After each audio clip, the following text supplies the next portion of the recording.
Assalamualaikum warahmatullahi wabarakatuh.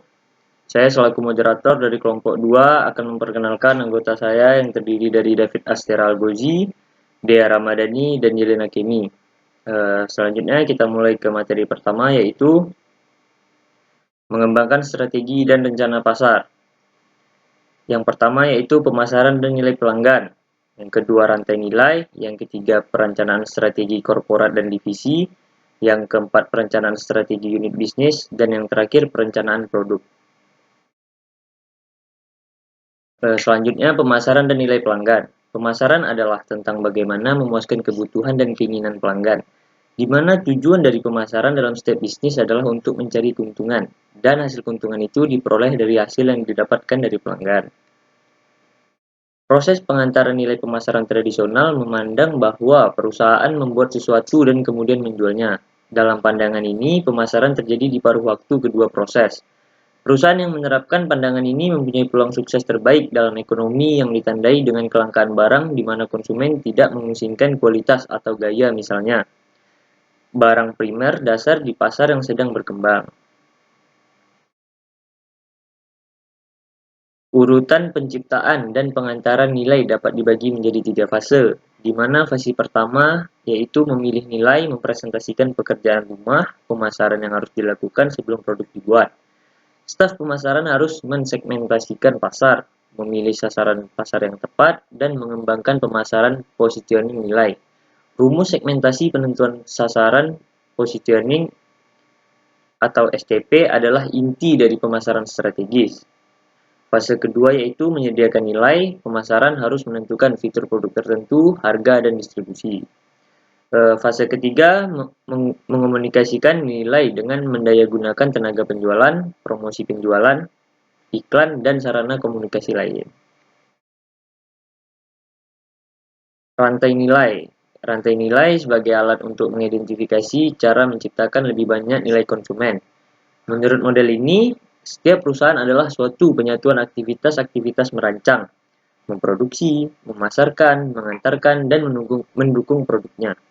Rantai nilai digunakan sebagai alat untuk mengidentifikasi cara menciptakan lebih banyak nilai pelanggan.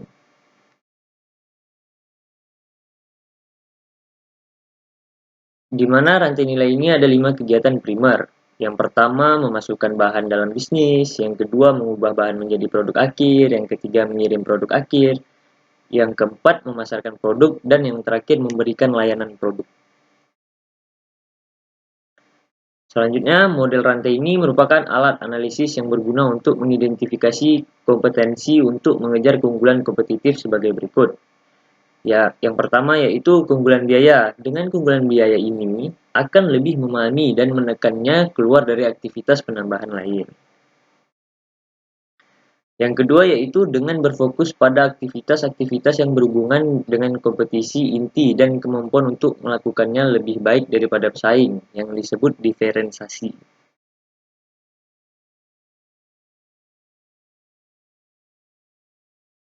Proses bisnis ini meliputi proses mengindra pasar, di mana semua kegiatan untuk mengumpulkan intelijen pasar, menyebarkan dalam organisasi, dan menindaklanjuti informasi.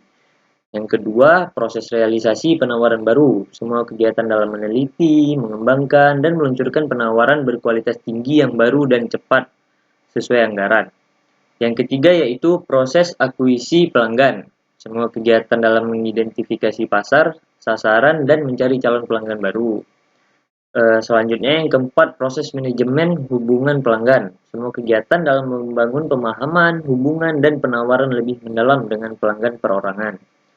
Selanjutnya, materi akan dibacakan oleh David Astera Algozi. Kepada David Astera, saya persilakan. Baik, saya David Asyara Algozi akan melanjutkan materi selanjutnya dari Tengku Isun Fadilah. Materi berikutnya adalah yaitu perencanaan strategi korporat dan divisi. Strategi korporat dan divisi ini memiliki 4 kegiatan perencanaan, yaitu yang pertama mengidentifikasikan misi korporat, yang kedua menentukan unit bisnis strategi, yang ketiga menugaskan sumber daya manusia pada setiap SBU, dan yang keempat menilai peluang pertumbuhan.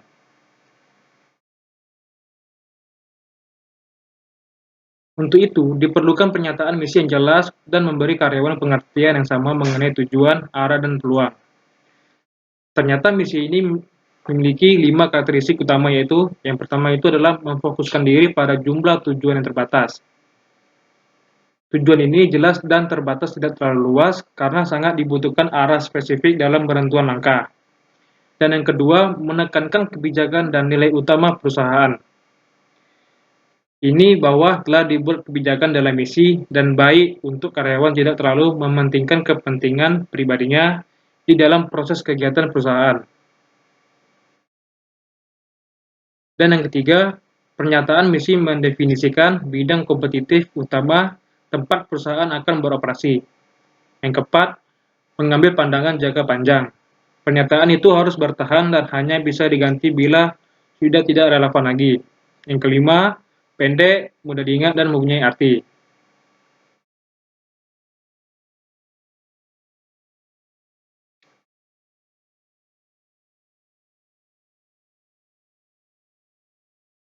Dan materi berikutnya akan disampaikan oleh Dea Ramadhani. Untuk Dea Ramadhani, dipersilakan. Terima kasih David Astera Al-Ghazi. Saya Dea Ramadhani akan melanjutkan materi berikutnya, yaitu perencanaan strategi unit bisnis. Ada 4 macam. Yang pertama, misi bisnis. Setiap unit bisnis harus mendefinisikan misi spesifikasinya di dalam misi perusahaan yang lebih luas. Yang kedua, analisis SWOT. Keseluruhan evaluasi tentang kekuatan, kelemahan, peluang, dan ancaman perusahaan disebut analisis SWOT.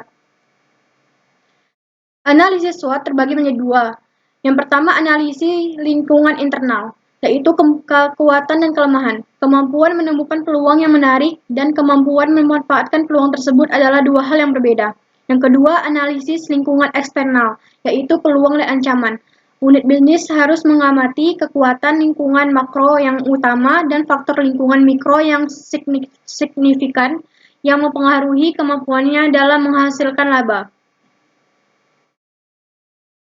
Yang ketiga, formulasi tujuan.